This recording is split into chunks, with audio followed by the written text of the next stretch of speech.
Friends, आप लोग कल द्विघात समीकरण के बारे में चर्चा कर चुके थे, लेकिन उसमें मैंने आपको जो भी सिर्फ आपको x बराबर minus B plus minus B square minus 4ac upon 2a Shridharacharya formula मैंने आपको बता दिया था।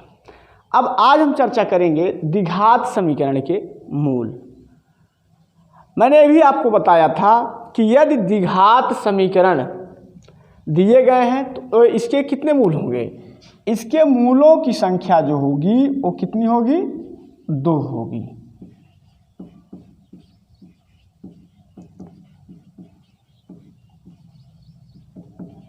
मूलों की संख्या 2।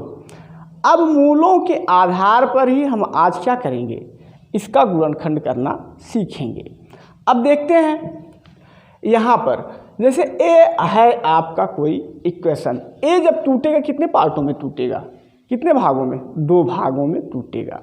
एक तो हो जाएगा, मान लेते हैं पहला जो भाग होगा वो है आपका cx प्लस डी और दूसरा पार्ट ex प्लस एफ बराबर 0। ये 2 पार्टों में आपका टूट गया। तो यहाँ से जब a बराबर 0 होगा तो cx प्लस डी ए बराबर क्या हो जाएगा। जब a बराबर 0 होगा तो इतना बराबर 0 कर दिए तो पूरे वैल्यू की मान 0 हो जाएगी। तो देखते हैं, तो cx बराबर क्या आ गया, माइनस डी। तो x बराबर आ गया माइनस डी बटा सी। ए आपका x की वैल्यू आया। सेम इसी तरीके से जब आपका ex प्लस एफ बराबर 0 होगा तो उस कंडीशन में ex बराबर क्या हो जाएगा, माइनस एफ के। तो x बराबर क्या हो जाएगा, माइनस एफ अपान ई। ए आपकी दूसरी वैल्यू होगी। मैंने बताया था कि अगर आपको समीकरण दिया गया हो और चरों की संख्या क्या हो, 1 हो, चरों की संख्या क्या हो, 1 हो, तो उसके जितने यहाँ घात होंगे उतने ही क्या होंगे, उसके सॉल्यूशन होंगे, आंसर आएंगे, उतने ही उसके मूल होंगे। अब इसमें एक चीज़ और चर्चा इसी समय कर लेते हैं। जैसे मान लीजिए इसमें अगर आपको दिया गया है कि इसके मूल क्या हों, अल्फा और बीटा हों, अल्फा और बीटा हों, तो उस कंडीशन में देखेंगे तो मूलों का योगफल क्या, मूलों का योगफल अल्फा प्लस बीटा बराबर हो जाएगा माइनस बी बटा ए, और अल्फा बीटा हो जाएगा मूलों का गुणनफल, ए बराबर होगा सी बटा ए। ये तो रहा आपका जब मूलों का योगफल और मूलों का गुणनफल निकालना हो उस कंडीशन में। लेकिन अब इसके बाद आगे बात करेंगे हम इसी में। पहले इसे समझ लेते हैं। जैसे अगर आपको कोई इक्वेशन, क्वाड्रेटिक इक्वेशन दिया गया हो, द्विघात समीकरण दिया गया हो, मान लेते हैं वो समीकरण क्या है, 3x square plus 4x plus 3 बराबर 0। ये समीकरण आपको दिया गया है। तो कहा जाए कि मूलों का योगफल और मूलों का गुणनफल बताइए। तो सबसे पहले आप क्या करेंगे, समीकरण की तुलना ax square plus bx plus c बराबर 0 से करने पर a का मान कितना आ गया, a का मान आया 3, b का मान आया 4, c का मान आया 3। सबसे पहले मूलों का योगफल क्या दिया गया है, मूलों का योगफल दिया गया है alpha plus beta equal to minus B बटा ए। बी का मान क्या है, 4, लेकिन इसके साथ साथ यहाँ क्या है, ए है माइनस 7, चिन्ह दिया गया है माइनस का, तो क्या हो जाएगा माइनस 4 बटा 3। अब बात आती है आगे मूलों के गुणनफल की। अल्फा इंटू बीटा बराबर क्या दिया गया है, अल्फा इंटू बीटा बराबर सी बटा ए। सी का मान कितना है, 3 बटा ए का मान 3, तो क्या हो जाएगा 3 बटा 3 बराबर 1। तो मूलों का योगफल कितना आ गया, अल्फा प्लस बीटा बराबर -4/3 और अल्फा बीटा बराबर 1। तो यहाँ से आप क्या करेंगे, मूलों का योगफल और मूलों का गुणनफल इस तरीके से निकाल सकते हैं। अब बात आती है आगे, यदि मूलों का मूल दिए गए हों तो समीकरण को कैसे बनाएंगे, इसकी चर्चा कर रहे हैं।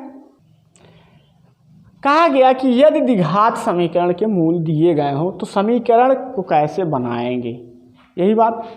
तो देखिए, मान लेते हैं मूलों का समीकरण, मूलों का जो मूल दिए गए हैं द्विघात समीकरण के, वो क्या है, अल्फा और बीटा है। तो क्या हो जाएगा, सबसे पहले लिखेंगे x² minus alpha plus beta into x plus alpha beta बराबर 0। ये आपका क्या होगा, द्विघात समीकरण बनेगा। अब या इसे लिख सकते हैं और x² माइनस मूलों का योगफल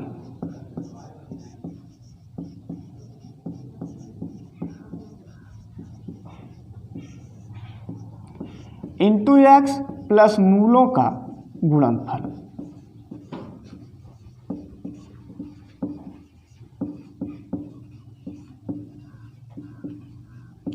बराबर 0। अब इसके आगे देखते हैं, इसी पर एक एग्जाम्पल देख लेते हैं। देखिए, यदि द्विघात समीकरण के मूल 4 और -3 हो तो समीकरण बताइए, ये दिया गया है। तो सबसे पहले जब मूल इसके दिए गए हैं, कितने कितने हैं, 4 और -3, तो देखिए क्या करेंगे, सबसे पहले निकालेंगे मूलों का योगफल, मूलों का योगफल ए बराबर क्या हो जाएगा, 4 प्लस -3 प्लस और माइनस का जब गुणा करेंगे क्या हो जाएगा, माइनस होगा, तो ए बराबर हो जाएगा 4 - 3 बराबर 1 हुआ। अब इसके बाद निकालेंगे मूलों का गुणनफल,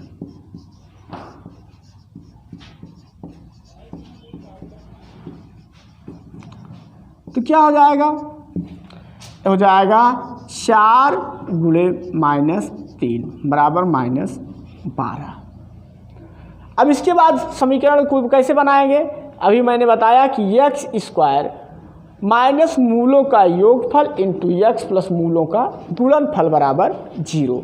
तो बनाते हैं, x² हो गया, फिर आए क्या है, माइनस मूलों का योगफल कितना आया है, 1, ये हो गया 1 × x प्लस मूलों का गुणनफल, गुणनफल क्या है, -12 बराबर 0। अब देखिए ये कितना हो जाएगा, x² x का 1 में मल्टीप्लाई करें कितना होगा, x ही होगा।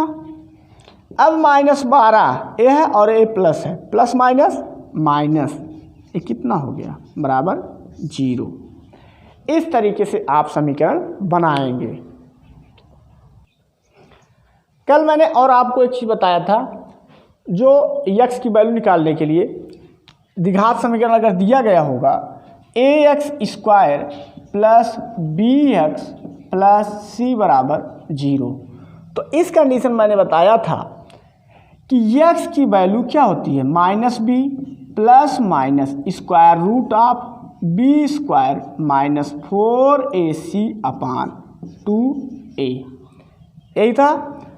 या एक बार धन चिन्ह लेंगे, एक बार ऋण चिन्ह लेंगे, तो x बराबर क्या हो जाएगा, -b plus square root of b² -4ac/2a, और दूसरी वैल्यू क्या हो जाएगी, x बराबर -b minus square root of b² -4ac/2a।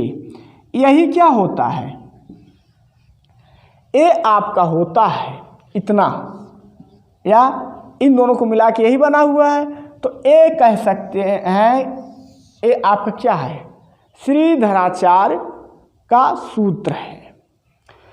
अब इसी पर विविक्तर की भी व्याख्या की जाती है, कितने पर, ये जो बात आती है यही इतना बी स्क्वायर माइनस 4ac पर किसकी व्याख्या की जाती है? विविक्तर की व्याख्या की जाती है। डी की व्याख्या इसी पर की जाती है। तो देख लेते हैं